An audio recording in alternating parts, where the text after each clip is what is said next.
آواز بلند صلوات.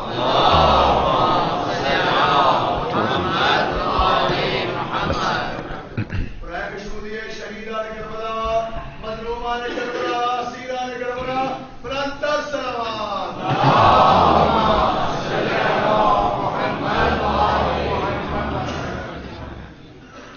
اعوذ باللہ من الشیطان الرجیم. بسم اللہ الرحمن الرحیم. الحمد للہ الذی نور قلوب العارفین بنور معرفتہ وأثبت فؤاد أنبيائه وأوليائه بقصص الأنبياء والمرسلين وأكمل إيمان المسلمين والمؤمنين بولاية علي أمير المؤمنين عليه السلام.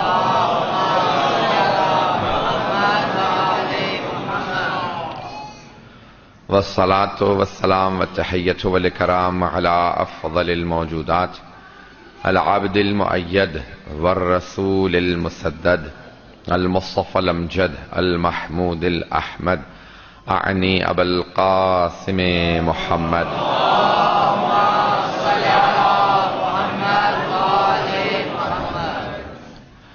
وعلى روحه ونفسه وسهره ووصيه سيد الأتقياء والأصفياء مولى الموالي امام المتقین علی بن ابی طالب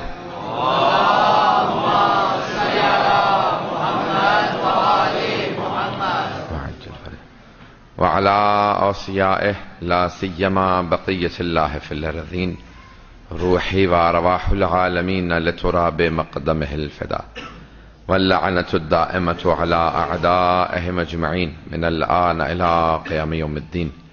اما بعد فقد قال الله الحكيم في كتابه الكريم. بسم الله الرحمن الرحيم. إن الدين عند الله الإسلام. صدق الله العلي العظيم. صلوات. اللهم صل على محمد وآل محمد. ایک مومن کافی مریض ہیں، پروردگار آصر رضا جعفری اور جملہ مومنات جو مریض ہیں سب کو شفاء کاملہ عاجلہ عنایت فرما. آج تاخیر ہوئی، بسیدہ ابھی یہیں پہ پہنچاؤں اسلام آباد سے. انشاءاللہ کل کوشش کریں گے سب لوگ جلدی پہنچ جائیں تاکہ ہم 8 بجے سے 9 بجے تک مکمل کر سکیں، ہمیں کم از کم 1 گھنٹہ مل جائے مکمل. عزیزان گرامی، میں نے قرآن کی اس آیت کا انتخاب کیا ہے جس میں ارشاد باری تعالیٰ ہوتا ہے ان الدین عند اللہ الاسلام، بے شک خدا کے نزدیک دین صرف اسلام ہے. ایک اور آیت میں اللہ فرماتا ہے وَمَن یَأْتِ بِغَیرِ الْإِسْلَامِ دِینًا فَلَن یُقْبَلَ مِنْہُ، اور جو بھی اسلام کے علاوہ اللہ کے پاس کسی اور دین کو لے کے آئے گا روز قیامت تو اسے قبول نہیں کیا جائے گا. اسلام کے علاوہ کوئی اور دین قبول نہیں ہے، صرف اسلام ہی قبول کیا جائے گا. دین صرف اسلام ہے. اور پوری دنیا میں جتنے بھی ادیان ہیں وہ سر اسلام سے انحراف کی وجہ سے بنے ہیں، اصل اسلام ہے. یہ میرا 3 سال ہے آپ کے پاس اور آپ جن محبتوں کے ساتھ سنتے ہیں. میں نے ایک نیا موضوع لیا ہے، اب تک میں نے پاکستان میں کچھ بھی اس سے متعلق پیش نہیں کیا. اور پہلے سال میں قرآن و اہل بیت سے متعلق اور پچھلے سال گزشتہ برس میں نے کچھ زیارات اور سید الشہداء سے متعلق مطالب پیش کیے تھے. اس دفعہ میں فروع سے متعلق کچھ مطالب پیش کرنا چاہ رہا ہوں اور انشاءاللہ آپ سب کی توجہ میرے ساتھ رہے گی. تو عزیزان گرامی، اللہ نے جو دین جس کی بنیاد رکھی ہے وہ ہے اسلام. جناب آدم سے دین ایک ہی تھا، دین وہی ہے جو آج تک ہے، اور وہ دین ہے اسلام جس کی بنیاد جناب آدم نے رکھی ہے. جتنے اور ادیان ہیں وہ اس اسلام سے انحراف کا نام ہے، دین ایک ہی ہے جس کا نام ہے اسلام. صراط مستقیم جو دین ہے. اب عزیزان گرامی، اسی لیے بہت سنوں بحث کی کیونکہ بنیاد جناب آدم نے رکھی ہے اور بنیادیں چھپی ہوئی ہوتی ہیں. اس لیے بہت سے کہتے ہیں کہ جناب آدم کو اللہ نے قرآن میں جب 5 اولو العزم پیغمبروں کا ذکر کیا تو ان کا ذکر نہیں کیا، لیکن بہت سے کہتے ہیں کہ نہیں، کیونکہ وہ بھی سب سے پہلے شریعت دینے والے ہیں، اس لیے وہ بھی اولو العزم پیغمبروں میں ہیں. البتہ دین کی بنیاد جناب آدم نے رکھی. اب یہ خلاصہ پیش کر رہا ہوں کہ آج مجھے ان 5 مجالس میں کیا پیش کرنا ہے. دیواریں اس دین کی عمارت کی جناب نوح نے چنی ہے. یہ جو اولو العزم پیغمبر ہیں ان سے متعلق جو چھت ہے یہ جناب ابراہیم نے ڈالی ہے، اس کے جو دروازے ہیں جناب موسیٰ نے لگائے ہیں، جو کھڑکیاں ہیں جناب عیسیٰ نے لگائی ہیں، اور پھر ایک تکمیل دین کے طور پہ جب اللہ نے ختمی مرتبت کو بھیجا تو آپ نے کچھ جزئی رد و بدل کرنے کے بعد، اگر اس بات کو سمجھا پاؤں، کچھ جزئی رد و بدل کے بعد،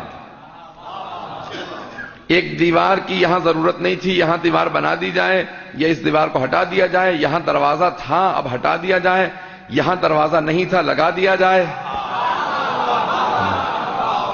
تو آپ نے اس دین کی عمارت کے اوپر جو تبدیلیاں کرنی تھی تکمیل کرنے کے بعد، مکمل کرنے کے بعد، باہر ایک قرآن کی آیت لگا دی جس پہ لکھا تھا الیوم اکملت لکم دینکم۔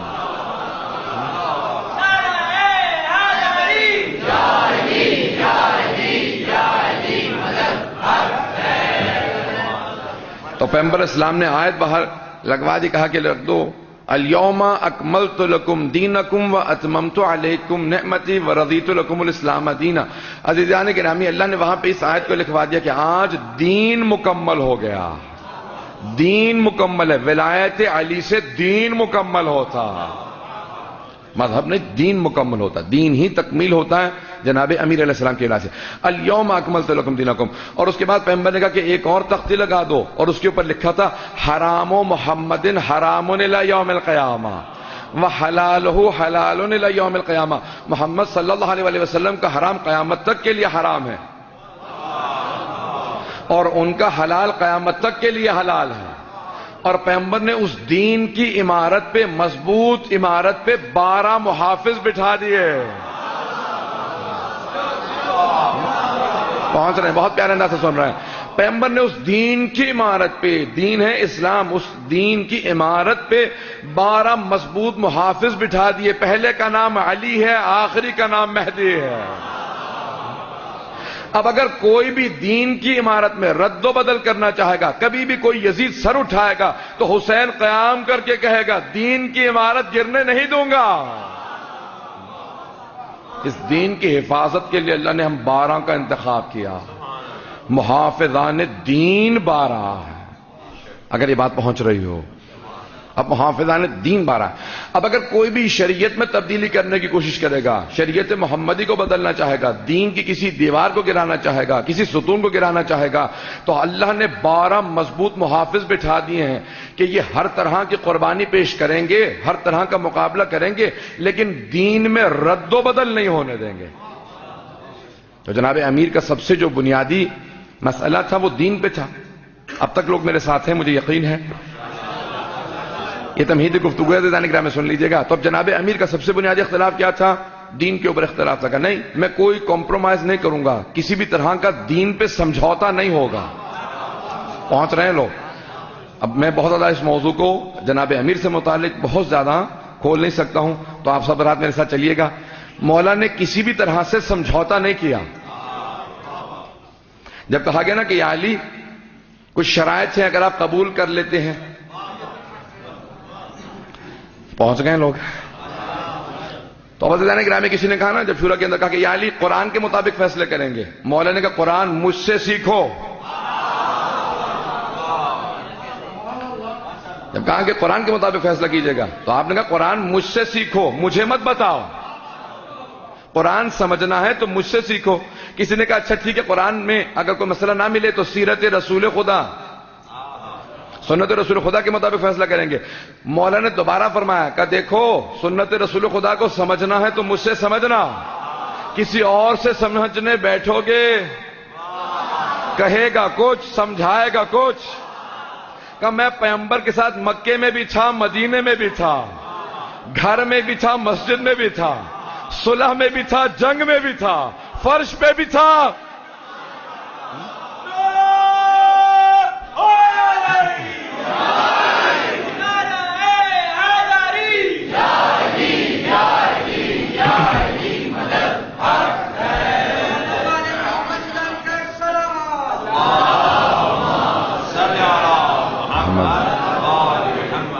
توجہ ہے نہیں کرا؟ تو اب ہر طرح سے مولا امیر المومنین نے کہا کہ نہیں، دین وہ جس طرح پیغمبر نے پیش کیا اس میں کوئی رد و بدل نہیں ہوگا. کہا ٹھیک ہے، پھر بعد میں کچھ اور شرائط رکھی. مولا نے کہا نہیں، قرآن اور رسول خدا کے بعد صرف اہل بیت کو یہاں پہ پیش کیا جائے گا اور کچھ نہیں ہوگا. کہ نہیں، کچھ سیرت لے لیجئے، کچھ مختلف مسائل پیش کیے گا. مولا نے کہا نہیں. کہا کہ یا علی ابھی قبول کر لیجئے. جناب عبداللہ ابن عباس نے کہا کیجئے گا ویسا ہی جیسا آپ چاہتے ہیں. اگر پہنچا پاؤں اس بات کو، کیجئے گا ویسا جیسا آپ چاہتے ہیں. آپ معصوم ہیں، امام ہیں، حجت خدا، لیکن قبول کرنے میں کیا حرج ہے؟ کہا کہ اے عباس کے بیٹے، صرف یہ قبول کر دینا دین کا نقصان ہے. کہا کیونکہ دین عمل کا نہیں، زبان سے کہنے اور پھر بعد میں عمل کا نام ہے. اگر اقرار کچھ اور ہو، کہ زبان اور قول و فعل میں تضاد نہیں ہو سکتا. کہ آج اگر قبول کر لوں کل چاہے عمل نہ کروں، لیکن کہہ دینا علی کا. اگر پہنچا پاؤں کہ میرا کہہ دینا سمجھوتا ہے، کہ یہ ہاتھ کبھی کسی کے ہاتھ میں نہیں جا سکتا. یہی سید الشہداء نے کہا تھا نا. اگر میں بات کو پہنچا پاؤں تو جانے گرامی میں بہت الگ کھل کے نہیں پیش کر پا رہا ہوں کہ مثلی لا یبایع مثلا، مجھ جیسا اس جیسے کی بیعت نہیں کر سکتا. یہ نہیں کہا تھا حسین یزید کی بیعت نہیں کر سکتا. مجھ جیسا اس جیسے کی بیعت نہیں کر سکتا. اگر کہہ دیتے کہ حسین یزید کی بیعت نہیں کر سکتا تو صرف امام حسین سے متعلق ہوتا. لیکن آپ نے فرمایا مجھ جیسا، یعنی مجھ جیسا میرا بابا علی، مجھ جیسا میرا بھیا حسن، مجھ جیسا میرا بیٹا رضا. جہاں جہاں پہ بیعت کا دھبا لگانے کی لوگ کوشش کریں گے، یاد رکھو زمین آسمان سے مل سکتی ہے، مجھ جیسا اس جیسے کی بیعت نہیں کر سکتا. بلند آواز سے عزیزان گرامی کافی تعداد میں ہے. نعرہ رسالہ، نعرہ حیدری، جے تعجیل ظہور امام زمانہ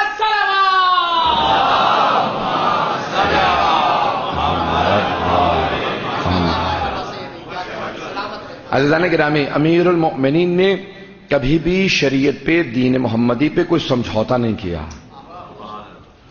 اور بہت سے بعض لوگ ایسے کرتے ہیں کہنے کی کہ نہیں قرآن ان لوگوں نے بدل دیا تھا، تو پھر مولا نے کہا کہ نہیں دو قرآن نہ ہو جائیں. اس بات کو یہاں پہ اشارہ کر کے آگے بڑھ جاؤں گا. بہت سے لوگ کہتے ہیں کہ نہیں دو قرآن نہ ہو جائیں، اس لیے امیر المؤمنین نے راج نہیں کیا. جو مولا کسی نماز پہ سمجھوتا نہیں کر رہا ہے کہ چاہے ہاتھ کھولنے پہ ہو، باندھنے پہ، کسی بھی طرح سے، میں کوئی تنقید نہیں کر رہا ہوں کسی پہ. جو امیر المؤمنین کسی جزئی مسئلے پہ سمجھوتے کے لیے تیار نہیں ہے، کیسے ہو سکتا ہے؟ جو اصل دین ہے قرآن، اس پہ کیسے سمجھوتا کر لیں گے؟ کہا نہیں، کسی بھی چیز پہ کوئی سمجھوتا، شریعت کسی کے گھر کی لونڈی نہیں ہے. یہ شریعت دین پروردگار ہے، اللہ کا دین ہے. اللہ سبحانہ و تعالیٰ جیسا کہے گا ویسا اس پہ عمل کرنا ہوگا. رسول خدا نے جو پہنچا دیا اس کے اندر کوئی رد و بدل نہیں ہو سکتی. تفصیل میں نہیں جا سکتا ہوں، اب تک تو سب لوگ میرے ساتھ ہیں. اگر کہیں گے تھوڑی سی اور تشریح کر دوں گا، تھوڑی سی اور وضاحت کر دوں گا. عزیزان گرامی، یہ شریعت جس پہ کوئی بھی سمجھوتا امیر المؤمنین نے نہیں کیا کہ کسی بھی آدمی کو کسی بھی طرح سے قبول نہیں کروں گا. جب کسی نے کہا نا یا علی آپ شورا کو مانتے تھے، آپ نے کہا نہیں. کہا پھر گئے کیوں تھے؟ جب شورا بنا دی گئی تھی آپ مانتے تھے؟ کہ مانتا نہیں تھا. کہ پھر گئے کیوں تھے؟ کہ صرف اس لیے گیا تھا کہ میں ثابت کر سکوں جس نے شورا بنائی ہے یا وہ رسول خدا کے وصال کے بعد جھوٹ بول رہا تھا یا آج جھوٹ بول رہا ہوں. کچھ لوگ پہنچ گئے، کچھ مجھے پہنچانا پڑے گا. یا اس وقت جھوٹ بول رہا تھا یا آج جھوٹ بول رہا تھا. کیا اس نے جھوٹ بولا تھا؟ کہ اس نے کہا تھا ایک گھر میں نبوت اور خلافت جمع نہیں ہو سکتی. بعد میں شورا میں میرا نام رکھا تو میں سمجھانا یہ چاہتا تھا اگر میں آج بن سکتا ہوں خلیفہ تو تب بھی بن سکتا تھا.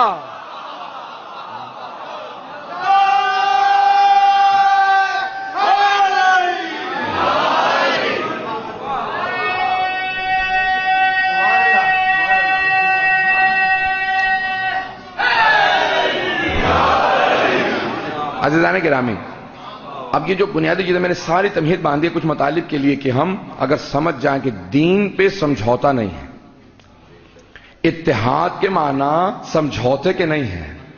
یہ جو قرآن نے کہا نا اے یہود و نصارہ آؤ، الی کلمۃ سوا، آ جاؤ کلمہ سوا، یعنی جو ہم میں مشترکات ہیں، ایک خدا کو مانتے ہو، ٹھیک ہے بعد میں وہ تثلیث کہہ دیتے ہیں، ابن اللہ کہہ دیتے ہیں، لیکن جب کہتے ہو ایک خدا تو اسی پہ، جناب آدم تو ان پہ، جناب نوح ان پہ، جناب ابراہیم ان پہ، جہاں تک تم کہتے رہو گے جو جو مشترکات ہیں ان کو لیتے چلے جاؤ۔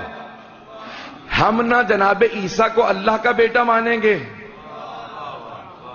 تو دین پہ سمجھوتا نہیں ہو سکتا، اور نہ ہی تم بے شک اپنی چیزوں کو ہمارے مقابلے میں، لیکن جو مشترکات ہیں ان کو لے لیا جائے۔ عزیزان گرامی، اگر یہی چیز واضح ہو جائے کہ ہم مشترکات کے اندر مل بیٹھنے کے لیے تیار ہیں، اہل بیت علیہ السلام کے اوپر کمپرومائز کرنے یا ان کے اوپر سمجھوتا کرنے کے لیے تیار، عظمت اہل بیت علیہ السلام۔ عزیزان گرامی، آئیے ذرا میں جو بات پیش کرنا چاہ رہا ہوں کہ دین کیا ہے، آج پوری دنیا کے اندر ایک یلغار ہے، اور پورا جو مغربی میڈیا اور جو ان کا پورا جو انحصار ہے وہ اس بات پہ ہے کہ کسی طریقے سے مسلمانوں کا وہ امیج دیا جائے، وہ تاثر دیا جائے جو انہیں سوٹ کرتا ہے، جو ان کے لیے بہتر ہے، ہمارے حق میں نہیں جاتا۔ آج سب سے بڑی ان کی کوشش یہ ہے کہ یہ دکھایا جائے کہ طالبان یا یہ جو آپ کی داعش ہے، سب سے بڑا جو پوری دنیا میں مسئلہ ہے، یہ مسلمان ہے، اصل اسلام یہ ہے۔ عزیزان گرامی، آج مغربی دنیا کے اندر مسلسل جو ہمیں فیس کرنا پڑا، جو مسلسل ہمیں مقابلہ کرنا پڑ رہا ہے، وہ پوری کوشش یہ کر رہے ہیں کہ ہمارا تاثر یہ دیا جائے کہ داعش اسلام ہے، وہ مسلمان ہے۔ جب ہم وہاں پہ کہتے ہیں نا، میڈیا کے اوپر کہتے ہیں کہ نہیں یہ 1% بھی نہیں بنتے مسلمان، 1 ارب 80 کروڑ مسلمان ہیں دنیا میں، اور یہ 1% بھی نہیں بنتے، یعنی 1 کروڑ 80 لاکھ بھی نہیں ہے، 18 لاکھ بھی نہیں ہوں گے، چند ہزار افراد یا 1 لاکھ 2 لاکھ 4 لاکھ افراد، ان کو کبھی بھی اسلام کا تاثر نہ دیا جائے۔ مجھے نہیں معلوم کس حد تک لوگ اب تک میرے ساتھ ہیں، لیکن ان کی پوری کوشش یہ ہے کہ تاثر یہی دیا جائے، اور ان تمام کے تمام تاثرات کو قائم کرنے کے لیے انہیں کچھ ایک بنیاد بنانے کی ضرورت ہے، اور وہ بنیاد بنانے کے لیے بعض اوقات مسلمان ان کے ہاتھوں میں استعمال ہوتے ہیں، اور بہت سی چیزوں کے اوپر اس طرح سے ڈسٹورٹڈ ورژن، یا جس کو کہا جائے کہ ایک تبدیل شدہ، مسخ شدہ، تحریف شدہ، اگر میں پہنچا پاؤں اس بات کو، تحریف شدہ دین اس طرح سے پیش کیا جائے، اور سب سے بڑی جو ہستی ہے اسلام کی وہ ہے رسول خدا محمد مصطفیٰ حبیب خدا۔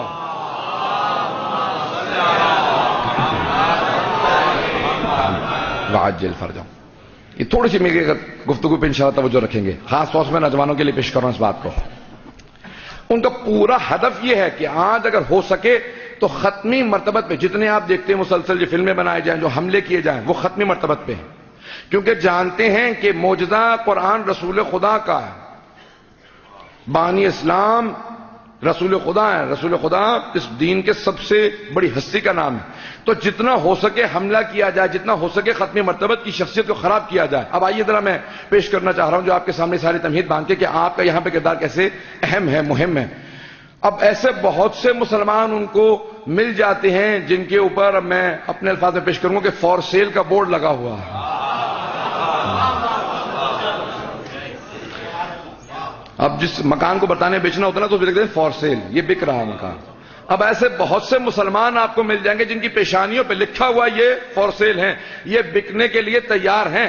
انہیں اسلام کو تحریف شدہ اسلام کی شکل کو پیش کرنا، رسول خدا کو معاذ اللہ اس طرح سے پیش کرنا کہ کوئی آدمی قبول نہ کرے، ایسے بہت سے مسلمان مل جاتے ہیں کہ وہ ویسا رسول خدا کو پیش کرنے کے لیے تیار ہو جاتے ہیں جیسا کہ مغربی دنیا یا دشمنان اسلام چاہتے ہیں۔ پتہ نہیں میں پہنچا پا رہا ہوں یا نہیں۔ بہت سے ایسے مسلمان مل جاتے ہیں کہ وہ ویسا لکھیں رسول خدا کو جیسا وہ چاہتے ہیں۔ عزیزان گرامی، آج سب سے اہم یہ ہے کہ ہم رسول خدا کو اس طرح سے ان کا دفاع کریں، اس طرح سے اسلام کی اور رسول خدا کی عکاسی ویسی کریں جیسا قرآن اور اہل بیت چاہتے ہیں۔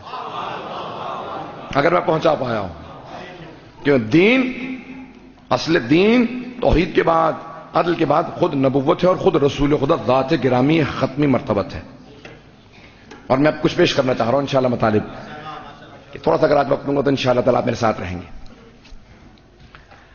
عزیزان گرامی، کون ہے رسول خدا؟ دین، اصل دین خود رسول خدا ہے کہ جن کا وجود مقدس زندہ معجزہ تھا، اور آج تک ان کا وجود جس کی وجہ سے ہر انسان مسلمان ہے۔ اگر یہاں سے مطالب کو سننا چاہیں جو میں پیش کرنا چاہ رہا ہوں، کون ہے رسول خدا؟ کہ جن کا وجود ہمارے لیے نہایت اہم ہے، جن پہ کوئی بھی سمجھوتا نہیں ہو سکتا۔ ہستی اور رسول خدا کا وجود جس کو میں پیش کرنا چاہ رہا ہوں. یہ میں نے ساری تمہید باندھی. اگر یہ چند معجزات رسول خدا کے میں پیش کرتا ہوں کہ وجود مقدس رسول خدا چلتا ہوا معجزہ ہے، جن کے جسم مطہر کے اندر 24 معجزات ذکر کیے ہیں تمام علماء نے. جسم مطہر رسول خدا میں 24 معجزات ذکر کیے گئے ہیں. جسم مطہر رسول خدا کے اندر ختم مرتبت کے 24 جسم سے متعلق میں چند معجزات کو اشارہ کر کے آگے بڑھوں گا کہ اگر آج ہم پیش کریں کسی بھی مسلمان کے سامنے، اسے خود اندازہ ہو میں کس دین کا ماننے والا ہوں. ہمارے نوجوانوں کو اندازہ ہو کس دین کے ماننے والے، دین کے بانی، باپ، نبی، رسول. اور یہ باپ کا میں نے لفظ قرآن سے استعمال کیا، انا و علی ابوا ہذہ الامہ، میں اور علی اس امت کے باپ ہیں. یہ جو فوراً کہا گیا قرآن کے اندر کہ اللہ کی وحدانیت کو مانو اور پھر والدین کا احترام کرو، تو کہا یہاں پہ ظاہری لحاظ سے ماں باپ ہیں اور باطنی لحاظ سے اس امت کے باپ علی اور میں ہیں. تو عزیزان گرامی کیا ہمیں سمجھنا چاہیے رسول خدا کون ہے، وہ میں پیش کرنا چاہ رہا ہوں آج. کس حد تک لوگ میرے ساتھ ہیں اب تک؟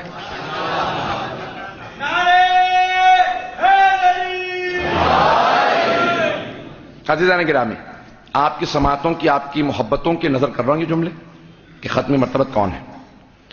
کہ اسلام سے پہلے بھی جن ہستیوں نے حقیقتاً رسول خدا کو پہچانا ہے، ان میں چند شخصیات کے اندر جو سب سے بڑے نام ہیں جناب ابو طالب ہیں، جناب خدیجۃ الکبریٰ ہیں، جناب فاطمہ بنت اسد ہیں، جناب عبد المطلب ہیں، کہ جن سے پوچھا گیا کہ آپ نے نام محمد کیوں رکھا گا؟ کیونکہ میں دیکھ رہا ہوں کہ اس سے زیادہ ترقی کوئی نہیں کرے گا، اس سے زیادہ کسی کا نام نہیں ہوگا دنیا میں، سب سے زیادہ رکھا جانے والا نام ہی میرے پوتے محمد کا ہوگا. وہ سمجھ رہے تھے نا کچھ، وہ کچھ سمجھ رہے تھے جو دوسرے نہیں سمجھ رہے تھے. جب آج تک یہ نام رکھا نہیں گیا تو آپ نے محمد کیوں رکھا؟ کہا کیونکہ اللہ نے جو مجھے سمجھایا وہ اور کوئی نہیں سمجھ رہا. کائنات میں سب سے زیادہ رکھا جانے والا نام یہ نام ہوگا. جب جناب ختم مرتبت ابھی ابتدائی مراحل کے اندر ہیں، جناب ابو طالب ہمیشہ آغوش میں لیے ہیں. ختم مرتبہ سے سوال کیا گیا کہ سب سے زیادہ محبت کرنے والا کون تھا آپ سے؟ کہا کہ میرے چچا ابو طالب. کہ کون سی علامت تھی؟ کہ جب مکے میں قحط تھا میرے چچا نے مجھے اٹھا کے میری پشت کو خانہ کعبہ سے لگایا. کہا اے کعبہ کے خدا تجھے اس یتیم بچے کا واسطہ، مکے والوں پہ بارش برسا دے. کہا یا رسول خدا آپ کا واسطہ دیا تھا؟ کہا ہاں، جو سب سے زیادہ محبوب ہوتا اس کا واسطہ دیا جاتا. کہ میرے چچا خانہ کعبہ سے میری پشت لگا کے کہہ رہے تھے پروردگارہ اس بچے کا واسطہ. کہ رسول خدا اور کیا علامات؟ میں تیزی سے چل رہا ہوں. کہ اور کیا علامات تھی؟ کہ میری چچی جب بھی مجھے صحن میں چلتا دیکھتی تھی سب سے زیادہ محبت کا مجھ سے اظہار کرتی تھی. کہ جناب مادر امیر المؤمنین جناب فاطمہ بنت اسد کا 23-24 برس کا تھا کہ جناب خدیجہ نے کچھ ایسی علامات دیکھی. جناب نفیسہ خاتون سے رشتہ بھیجا، جو آپ سنتے آتے ہیں اسلامیات کی کتاب میں پڑھتے ہیں کہ جناب نفیسہ خاتون سے. ایک جملہ یہاں پہ کہہ کے آگے بڑھوں گا. کیوں جناب نفیسہ خاتون نے ختم مرتبت کا رشتہ بھیجا؟ ختم مرتبت نے سب میں کہا ہمیشہ مرد رشتہ بھیجیں گے تاکہ کبھی کوئی یہ اشکال نہ کرے کہ دولت دیکھ کے رشتہ بھیجا تھا. اتنی عظمت کا احساس تھا جناب خدیجہ کو ختم مرتبت کی کہ خود رشتہ بھیجا. جس بی بی کا کوئی رشتہ مانگنے کے لیے جرت نہیں کرتا تھا، وہ بی بی خود ختم مرتبت کے لیے رشتہ دے کے بھجوا کے بتا رہی ہیں کہ میں جانتی ہوں یہ کون ہے، ان کی عظمت کیا ہے. کبھی کسی کے ذہن میں یہ نہ ہے کہ دولت دے کے ختم مرتبت میں رشتہ بھیجا. ملیکہ تو لرب تھی نا، لقب تھا بی بی کا. اب کیا علامات دیکھی تھی؟ اب میں وہ پیش کرنا چاہ رہا ہوں جو جناب خدیجہ نے دیکھا. یہ میں نے جملے جو پیش کیے ہیں کہ کیا دیکھا جناب خدیجہ نے. تو جناب خدیجہ نے صرف مال تجارت کے ساتھ جناب ختم مرتبہ سے درخواست کی تھی میرا مال تجارت لے جائیں. اور جو علامات بی بی کو بشارت دی گئی تھی کہ ختم النبیین میں خاتم النبیین کے اندر کیا علامات ہوں گی، تو بی بی نے کہا تھا میسرا مجھے منو ان بیان کر دینا. میں صرف اشارہ کر کے آگے بڑھوں گا. جو دیکھو گے مجھے بیان کر دینا. کبھی بھی توقع کیا رکھ رہی ہیں آپ؟ کہا میسرا یہ مظہر العجائب ہے. آج سب سے زیادہ رسول خدا کی ہستی کے اوپر پوری دنیا یلغار کر رہی ہے. میں اس لیے نوجوانوں کی خاطر یہ چند جملے پیش کر رہا ہوں. 10 سے 15 منٹ کی زحمت دوں گا, پھر مسائل پہ آ جاؤں گا انشاءاللہ. کل سب مجھ سے انشاءاللہ وعدہ کر کے جائیں گے کہ 8 بجے سے پہلے پہنچ جاتا کہ ہمیں 8 بجے ممبر مل جائے. عزیزان گرامی, کون ہے؟ کہا میسرہ کیا کیا دیکھو گے صرف مجھے آ کے بیان کر دینا. جب واپس تشریف لائے تو فوراً کہا جناب میسرہ نے کہا جناب خدیجہ سلام اللہ علیہا سے کہا بی بی جو کچھ ہم نے ان میں دیکھا ہم نے آج تک کسی میں نہیں دیکھا. جو علامات ہم نے ختمی مرتبت میں دیکھی ہیں, اب میں نام نہیں لے رہا ہوں کیونکہ اس وقت وہ سب نام لیا کرتے تھے. کہا جو کچھ ہم نے ان میں دیکھا کسی میں نہیں دیکھا. کہا میسرہ جو کچھ دیکھا بیان کرو. کہا بی بی آپ کو آج تک مال تجارت میں اتنا نفع نہیں ہوا جتنا ان کے جانے سے ہوا. بی بی نے فوراً پیغمبر سے کہا اگر چاہیں تو سب کچھ آپ رکھ لیجئے جو نفع ہوا. پیغمبر نے فوراً فرمایا کہ نہیں, جو کہا تھا میری صداقت کی علامت ہے اور کرنا میری امانت کی علامت ہے.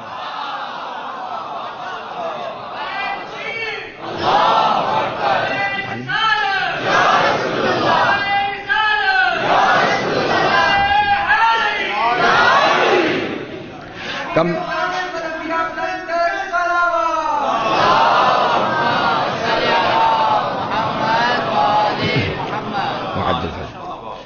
کہ جو شرائط رکھی تھی اسی کے مطابق چلوں گا. توجہ ہے مجمع کی میرے ساتھ؟ کہ جو شرائط رکھی تھی صرف اسی کو پورا کروں گا, اس سے زیادہ کچھ بھی نہیں چاہیے. جناب ختمی مرتبہ تشریف لے جاتے ہیں. کہ میسرہ کیا دیکھا؟ کہ بی بی بلند قامت سے بلند قامت آدمی جب ان کے ساتھ کھڑا ہوتا تھا تو سر سے لے کے گردن تک چھوٹا نظر آتا تھا. ان کے خالق کو یہ منظور نہیں کوئی ان سے اونچا نظر آئے. اب اگر کسی میں جرت ہے تو کہے کہ محمد ہم جیسے. جتنے پیغمبر پہ اعتراضات کیے میں انہی جملوں کے اندر جوابات دینا چاہتا ہوں. یہ معجزات صرف جوابات کے لیے پیش کر رہا ہوں. جتنے شبہات ایجاد کیے جا سکتے ہیں میں سب کے جوابات یہاں پہ پیش کرنا چاہ رہا ہوں. توجہ رہے گی مجمع کے میرے ساتھ, تیزی سے چلوں گا. کہ بلند قامت سے بلند قامت آدمی جب ان کے ساتھ کھڑا ہوتا تھا تو ان سے چھوٹا نظر آتا تھا سر سے لے کے گردن تک. حق الیقین میں ہے, اصول کافی میں ہے, بحار الانوار میں ہے, اور الانوار النعمانیہ میں بہت سی کتابوں میں. میں نے 4 حوالے دے دیے. 4 سے زیادہ گواہ تو خود اللہ نے بھی نہیں مانگے ہیں. تب توجہ رہے گی مجمع کی میرے ساتھ. کہا میسرہ اور کیا دیکھا؟ کہ بی بی ان کے سر پہ ایک ہمیشہ ابر رہا کرتا تھا, ایک بادل ہمیشہ سر پہ رہا کرتا تھا کہ ان کا کبھی سایہ کسی کو نظر نہیں آیا. ان کے خالق کو یہ منظور نہیں کہ ان کے سائے پہ بھی کسی کے پاؤں چلے جائیں. خالق کو یہ منظور نہیں کہ ان کے سائے پہ پاؤں چلے جائیں. تو اب اگر کسی نواسے کو کاندھے پہ سوار کریں تو خالق کی اجازت تھی نا.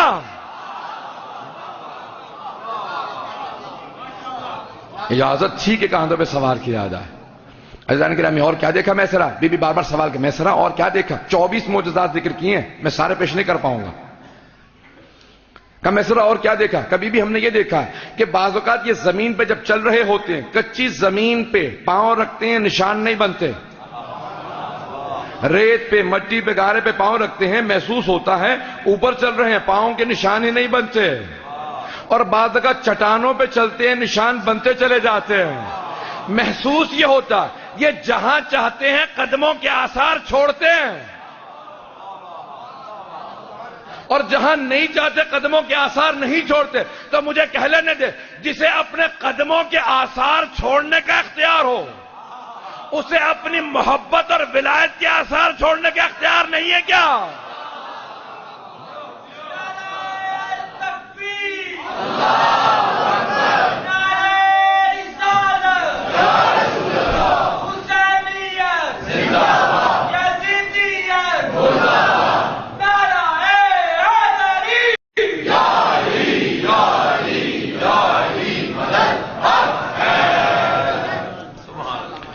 ہم ایسا اور کیا دیکھا؟ کبھی بھی ہم نے دیکھا کہ جہاں بے انتہا حشرات الارض ہوتے تھے, مچھر مکھیاں ہوتی تھیں, کوئی بھی حشرات الارض ان کے قریب نہیں جاتے ہیں.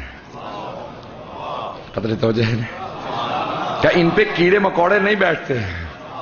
کبھی انہیں اذیت نہیں دیتے، ان کے گرد ایک حصار محسوس ہوتا. چلے امام کے یہ الفاظ ہیں کہ ایک حصار تھا جس کسی یہ کیڑے مکوڑے قریب نہیں جاتے تھے، کہ ان کے قریب ایک حصار محسوس ہوتا ہے کہ حشرات الارض انہیں تنگ نہیں کرتے. تو انہیں بھی پتا تھا نا کہاں بیٹھنا ہے. ہمیں اذیت کرتے ہیں لیکن ان کے قریب نہیں جاتے. کہ میسرا اور کیا دیکھا؟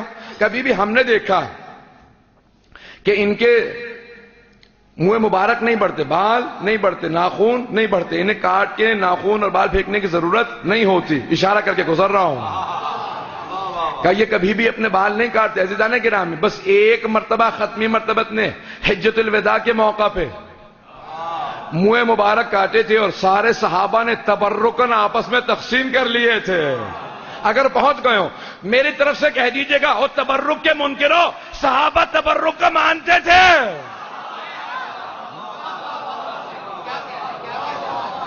تو کہ سارے صحابہ نے ہاتھ میں منہ مبارک رکھتے تھے، دعا کرتے تھے. ختم مرتبت کے منہ مبارک ہاتھ میں ہوتے تھے، دعا قبول ہو جاتے تھے. جس کے بالوں کا اثر یہ ہو،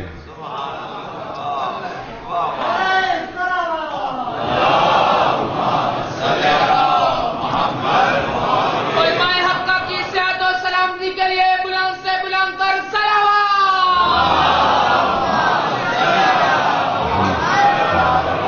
وقت نہیں بھی عزیزان گرامی توجہ کیجیے گا. کہا کہ میسرا کیا دیکھا؟ کہا کہ بی بی ان کے منہ مبارک نہیں بڑھتے. ایک جملہ کہہ لینے دیجئے، مجھے تعجب ہے ان مسلمانوں پہ جب ماننے پہ آئیں تو بال بھی مان لیں اور نہ ماننے پہ آئیں تو آل کو نہ مانے. کہا میسرا اور کیا دیکھا؟ کہا بی بی ان کے بدن سے ایک ایسی خوشبو آتی ہے جو کسی عطر میں نہیں پائی جاتی. 1 سے 2 دن تک جہاں سے گزر جاتے ہیں خوشبو آتی رہتی ہے.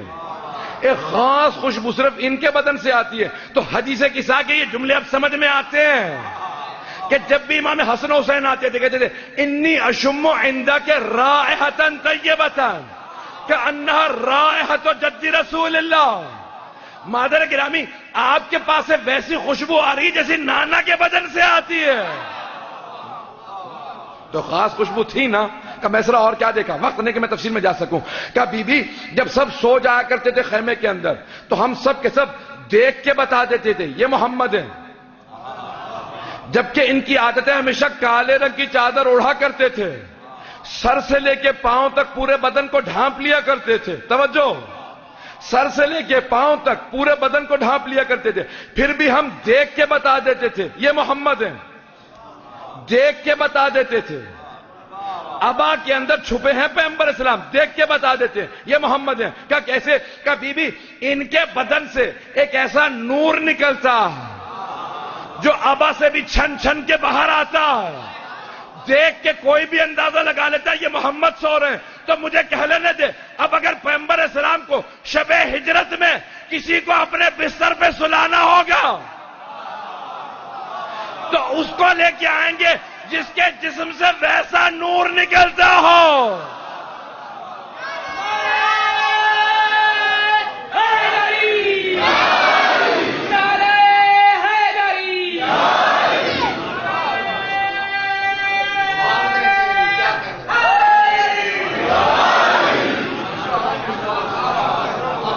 میں پورا خون ذکر لگا کے مطالعے کو پیش کر رہا ہوں. کہا جسم سے ایسا نور نکلتا ہے کہ کوئی بھی دیکھ کے بتا دیتا. تو پیغمبر اسلام شب ہجرت میں کسی ایسے کو بلائیں گے نا کہ جن کے جسم سے ویسا ہی نور نکلتا ہو جیسے پیغمبر کے بدن سے. اور عزیزان گرامی، وہ دیکھنے والے شیعہ نہیں دیکھ رہے تھے کہ کہیں شیعہ دیکھ رہے تھے اس لیے علی کا جسم ویسا لگ رہا تھا. وہ سارے کے سارے منکرین اسلام تھے، نہ پیغمبر کو مانتے تھے نہ علی مرتضیٰ کو مانتے تھے. لیکن جب بھی دیکھتے تھے کہتے تھے محمد سو رہے ہیں. انہیں 19-20 کا فرق معلوم نہیں ہو رہا تھا. یہ کہیں کہ وولٹیج میں فرق ہے، نور میں کمی ہے، پتہ نہیں توجہ ہے یا نہیں. اور نہ جانے یہ جتنے بھی آج فرق نکالنے والے ہیں یہ کیمرے لے کے وہیں کھڑے تھے، انہیں اور تو کچھ نظر نہیں آتا. بس ایک کوشش کرتے رہتے ہیں کہ ایک فرق تلاش کرتے ہیں. عزیزان گرامی، وہ مشرک تھے لیکن دیکھ کے کہہ رہے تھے کوئی فرق نہیں ہے. علی مرتضیٰ کے نور میں، تمازت میں، ہیبت میں، جلال میں کوئی فرق نہیں حبیب خدا سے. عزیزان گرامی، کتنے معجزات جسد مطہر سے متعلق ہیں. اب آئیے ذرا چند جملے اور پیش کر دوں گا. میں نے کہا نا ختم مرتبت کا دفاع سب سے بڑا جہاد ہے. تو آئیے کام میسرا اور کیا دیکھا کہ بی بی جب یہ اپنے ہاتھوں پہ سنگریزے اٹھا لیتے ہیں نا تو وہ سنگریزے بھی تسبیح کرنے لگتے ہیں. کبھی وہ پتھر اللہ اکبر کہتے ہیں, کبھی الحمدللہ, کبھی سبحان اللہ. ابھی تازہ ایک پتھر جو پتھر ہے پیغمبر اٹھا کے ہاتھ پہ رکھے تو تسبیح پڑھے, جو ہاتھ پہ کچھ دیر کے لیے پتھر آئے وہ تسبیح پڑھے, اور وہ جو آغوش رسالت میں پلے ہیں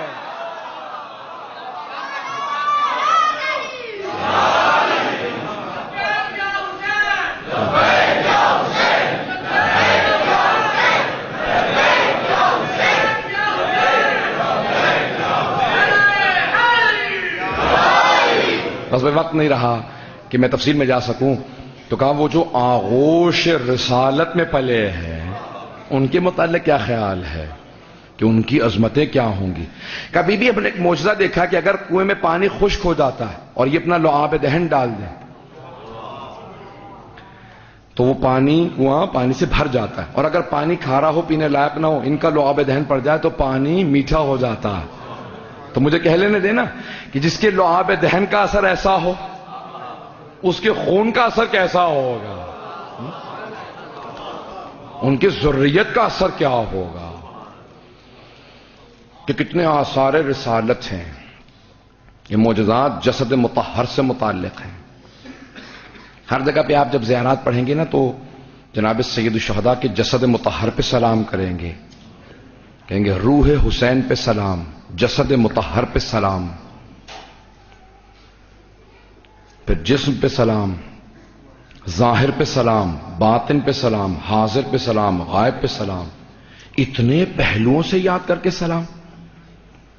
معالی السبتین میں مرحوم شیخ محمد مہدی مازندرانی نے لکھا کہ جب جناب سید الشہداء کی شہادت ہو گئی تو 4 حصوں میں تقسیم تھا.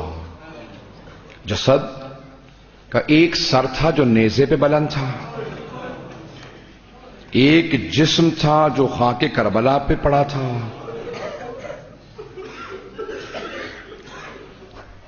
ایک روح تھی جو اعلی علیین میں پیوست تھی, اور خون تھا جو میدان کربلا میں بہہ رہا تھا.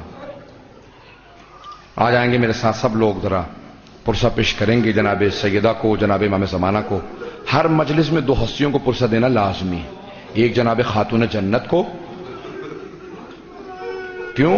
کیونکہ بی بی کے لال ہے نا, یہ بی بی کا چمن ہے جو کربلا میں اجڑ گیا, اور دوسرا جو وجود مقدس جن کو پرسہ دینا لازم ہے وہ امام زمانہ ہے. تو ہر مجلس میں امام زمانہ کو ضرور پرسہ پیش کریں. تو روایت کے الفاظ ہیں, شیخ محمد مہدی مازندرانی کہتے ہیں کہ ایک پرندے نے دیکھا کہ سید الشہداء کا خون بہ رہا ہے, رونے لگا, تڑپنے لگا پرندہ, فوراً اڑا, اور اڑنے کے بعد ایک باغ میں گیا, وہاں سارے پرندے اٹکیلیاں کر رہے تھے. کہا کیا کر رہے ہو تم لوگ یہاں؟ کہا ہم کھیل رہے ہیں. کہا تمہیں نہیں معلوم نواسہ رسول کو ذبح کر دیا گیا؟ تمہیں نہیں معلوم زہرا کا لال میدان کربلا میں شہید کر دیا گیا؟ کہا سارے پرندے تڑپنے لگے. کہا میں وہاں لے چل جہاں حسین ابن علی کا لاشا ہے. کہا سارے پرندے جمع ہونے لگے. جب پرندے جمع ہو گئے تو روایت کے الفاظ ہیں, شیخ محمد مہدی مازندرانی کہتے ہیں کہ وہ جو کبوتر تھے نا وہ خون حسین کے اندر لوٹنے لگے. کہا اپنے پروں پہ اس خون کو لے لو, زمین پہ بہنے نہ دینا. پرندوں کو کتنا شدت سے احساس. کہ کچھ پرندے اپنے پروں پہ وہ خون لے کے کہا کہ میں مکے جاؤں گا, خانہ خدا میں خبر کروں گا. جو ملائکہ وہاں کا. اچھا. دوسرے نے کہا میں مدینہ منورہ جاؤں گا. تیسرے نے کہا میں نجف جاؤں گا. بس بھی ایک پرندہ جو مدینہ گیا, جو روایت میں شیخ مہدی مازندرانی کی پیش کرنا چاہتا ہوں, حائری مازندرانی کی, وہ کہتے ایک مرتبہ ایک کبوتر جس کے پروں پہ یہ خون تھا سید الشہداء کا, وہ مدینے کی جانب چلا. رات کے وقت وہ پہنچا. ایک یہودی تھا, اس کی بیٹی تھی جو لا علاج تھی, اس کو ایک ایسا مرض سا, پورا جسم خراب ہو چکا تھا, نابینا ہو گئی تھی, جسم پہ نشان تھے. اس زمانے میں وہ سوچتے تھے کہ شاید یہ دوسروں کو مرض موذی ہے، دوسروں کو نہ لگ جائے. رات کو باغ میں بند کر کے بیٹی کو چلا جاتا تھا وہ یہودی. اس کی بیٹی اس باغ میں تھی. اس نے کہا بیٹی میں کل صبح لے جاؤں گا. ایک درخت کے نیچے بیٹھی تھی. شیخ مہدی مازندرانی کہتے ہیں کہ ایک مرتبہ وہ کبوتر اڑتا ہوا آیا، اس درخت پہ بیٹھا جہاں وہ بچی رو رہی تھی. رات کا وقت تھا، تنہا تھی، رو رہی تھی کہ اچانک اس کے پروں سے ایک قطرہ خون کا اس کی آنکھ میں گر گیا. بس قطرے کا گرنا تھا، اس بچی کو شفا ہو گئی. بینائی کا واپس آنا تھا، دوسرا قطرہ گرا جسم پہ، اسے شفا ہو گئی. سوال کیا کون ہے تو؟ بس وہ کبوتر پوری رات روتا رہا. جب صبح ہوئی وہ یہودی آیا، آ کے بچی سے پوچھا کہ بیٹی رات میں اپنی بیٹی کو یہاں چھوڑ گیا تھا، آپ نے دیکھا تو نہیں میری بیٹی کہاں چلی گئی؟ کہا بابا آپ نے پہچانا نہیں؟ بابا میں آپ کی وہی بیٹی ہوں جو لا علاج تھی. کہا بیٹی رات بیمار چھوڑ کے گیا تھا، شفا کیسے مل گئی؟ کہا بابا یہ کبوتر کل رات سے رو رہا ہے. ایک مرتبہ پوچھا یہ کیا کہتا؟ کہا بابا ایک ہی جملہ کہتا، واہ حسینا واہ مظلوما. فوراً سوال کیا، کہا کون سا حسین مارا گیا؟ کہا نواسہ رسول حسین مارا گیا. کہا مسلمانوں کے نبی کا نواسہ ذبح کر دیا گیا. ایک مرتبہ رونے لگا یہ یہودی. کہا کہ کیوں یہاں پہ آیا؟ کہ میں رسول خدا کی بارگاہ میں تعزیت پیش کرنے آیا. کہا اور کیا کرنے آیا؟ کہ حسین کی ماں فاطمہ اسی مدینے میں میں بیوی کو پرسہ دینے کے لیے آیا ہوں. بس میں رونے لگا، تڑپنے لگا. وہیں سے مسلمان ہوا. کہ تیرے اس خون کا اثر یہ ہے کہ یہ خون خون حسین ابن علی ہے. بس میں کیسے پیش کروں گا؟ اب آئیں ذرا ایک مرتبہ دوبارہ واپس کربلا چلتے ہیں جہاں وہ لاشا پڑا. 11 محرم کا دن نکلا. روایت کے الفاظ ہیں جیسے ایک ٹوٹی ہوئی تسبیح کے دانے بکھر جاتے ہیں نا، ساری بیویاں میدان کربلا میں پھیل گئی. کوئی کسی لاشے کے کنارے کھڑی رو رہی تھی، کوئی کہتی تھی ہائے میرا علی اکبر، کوئی کہتی تھی ہائے میرا قاسم. لیکن 2 بیویاں کسی لاشے پہ نہیں گئیں، یہ صرف سید الشہداء کے لاشے پہ آئیں اور وہیں کھڑی رہیں. ایک بیوی کے متعلق روایت کہتی ہے کہ بیوی جناب سید الشہداء کے لاشے کا طواف کرتی رہی. جب بھی طواف کرتی تھی ایک جملہ کہتی تھی ہائے میرا مادایا. ایک سوال کرتی تھی اے میرے بھیا اماں نے وصیت کی تھی لاشے کا بوسہ دے کے جانا. بھیا آپ کے جسم پہ اتنے زخم ہیں میں کہیں بوسہ نہیں دے پا رہی. امام سجاد نے کہا تھا نا ایک نگینے کے برابر میرے بابا کے لاشے پہ نشان باقی نہیں تھا جس پہ زخم نہ ہو کہ میری پھپھی بوسہ دے سکتی. عزیزان گرامی میں جانتا ہوں سب آنکھوں میں آنسو لیکن میرے ساتھ چلیں گے. میں بھی سخت جملے پیش کروں گا، مجھے معذرت معاف کیجیے گا. عزیزان گرامی ایک مرتبہ جناب زینب کبریٰ نے لاشے کا طواف کیا اور آخر میں بوسہ کہاں دیا؟ جملے پیش کروں. روایت کے الفاظ ہیں بی بی کچھ دیر اس سینے کے قریب بیٹھ کے روتی رہی جس سینے پہ گھوڑوں کو دوڑا دیا گیا تھا. پھر ایک مرتبہ کہاں پہ بوسہ دیا؟ جہاں وہ نیزہ مارا گیا تھا. وہاں پہ بی بی نے اپنے لبوں کو رکھا. کہا بھیا نانا گلے کے بوسے دیتے تھے، اماں گلے کے بوسے دیا کرتی تھی. بی بی نے اس مقام پہ بوسہ دیا. اور دوسری بی بی کون ہے؟ روایت کے الفاظ اس بی بی کا نام ہے رباب. جناب رباب نے چند جملے کہے جنہیں میں پیش کرنا چاہتا ہوں. جناب رباب نے ایک مرتبہ آواز دی کہ میرے مولا حسین، اے میرے آقا حسین، میرے ہاتھ پسے گردن بندھے ہیں. اگر میرے ہاتھ کھلے ہوئے ہوتے میں اپنے ہاتھوں سے آپ کے لاشے پہ سایہ کرتی. اگر میرے سر پہ چادر ہوتی میں اپنی چادر سے آپ کو کفن دے دیتی. اے میرے مولا مجھے پتا ہے آپ کو شہادت سے پہلے پانی نہیں پلایا گیا. میں وعدہ کر کے جا رہی ہوں جب تک زندہ رہوں گی کبھی ٹھنڈا پانی نہیں پیوں گی. جب تک زندہ رہوں گی کبھی سائے میں نہیں بیٹھوں گی. ایک اور بی بی نے وعدہ کیا. کیا کہا؟ فرمایا بی بی فرماتی ہیں کہ میرے پاس آپ کی 2 نشانیاں تھی. ایک علی اصغر تھا، دوسرے سکینہ. میں نے اپنا علی اصغر آپ پہ قربان کر دیا، آپ کی سکینہ آپ کی بہن پہ قربان کر دوں گی. ادرکم اللہ، اے عزیزان گرامی، عزیزان سید مظلوم، میں تمام کر دیتا لیکن جناب رباب کے مصائب یہاں ختم نہیں ہوتے۔ 11 محرم کو بی بی کو جب قیدی بنا کے لے جایا گیا، بی بی نے ایک معمول بنا لیا، جیسے ہی صبح نمودار ہوتی بی بی ایک کوزے میں پانی لیتی، دھوپ میں رکھ دیتی، ایک ہاتھ سر پہ رکھتی، کہتی واہ حجابا، دوسرا ہاتھ سینے پہ مارتی رہتی، کہتی واہ حسینا۔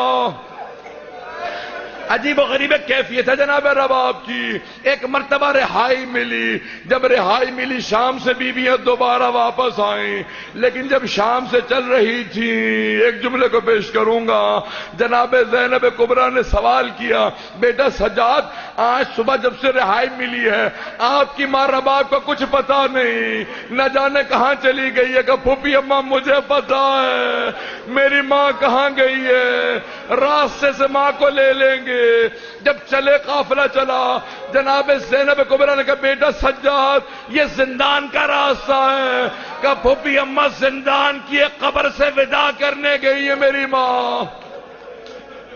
جیسے ہی زندان پہنچے، جیسے ایک ماں بچے سے لپٹ کے روتی ہے، جناب رباب قبر سے لپٹی ہوئی تھی، بار بار آواز دے رہی تھی سکینہ تمہیں سب سے زیادہ شوق تھا مدینے واپس جانے کا، بیٹی اٹھو ہم مدینے جا رہے ہیں،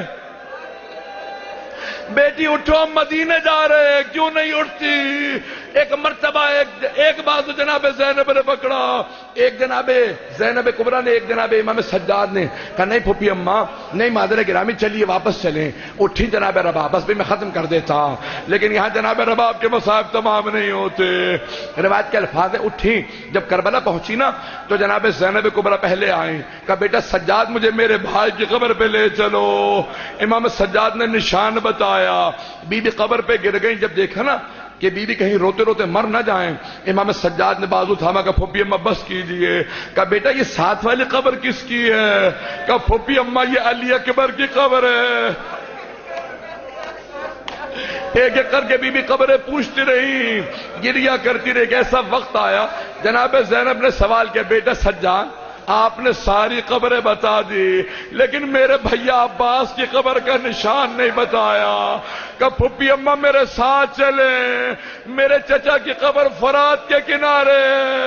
جب بیویاں چلی، میرے طرف دیکھیے گا میں نے تمام کر دیا، جب بیویاں چلی جناب زینب نے راستہ روک لیا، کہ بیویاں رک جاؤ، میرے بھیا عباس کو سب کچھ بتا دینا، بتا دینا ہم شرابی کے دربار گئے تھے، بتا دینا ہمیں تازیانے مارے گئے تھے، بتا دینا کوفہ و شام کے بازاروں میں لے جائے گئے تھے، لیکن بیویوں مت بتانا، مت بتانا سکینہ شام کے بازار،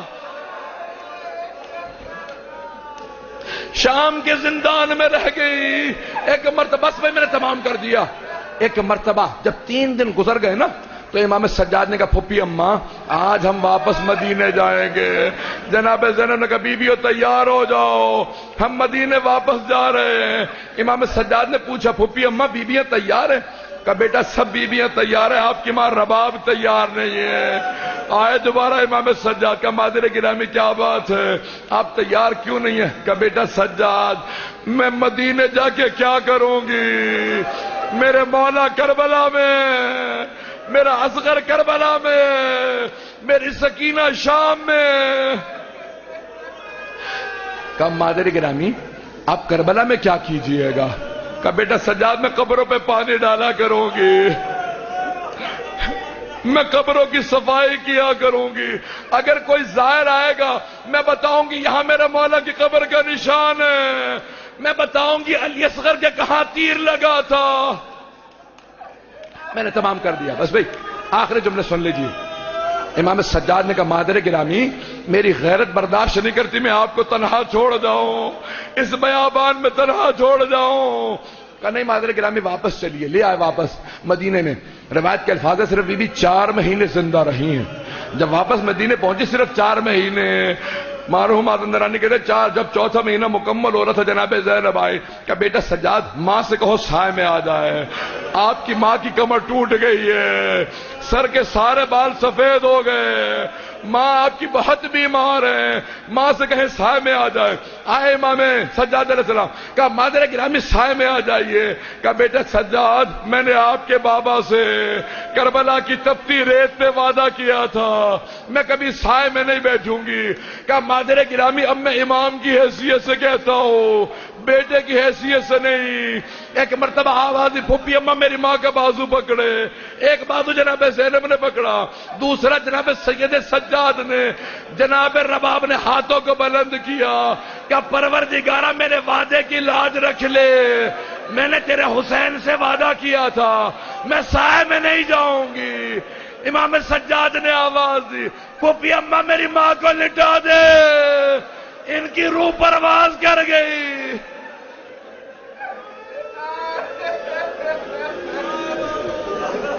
الا لعنت اللہ علی القوم الظالمین۔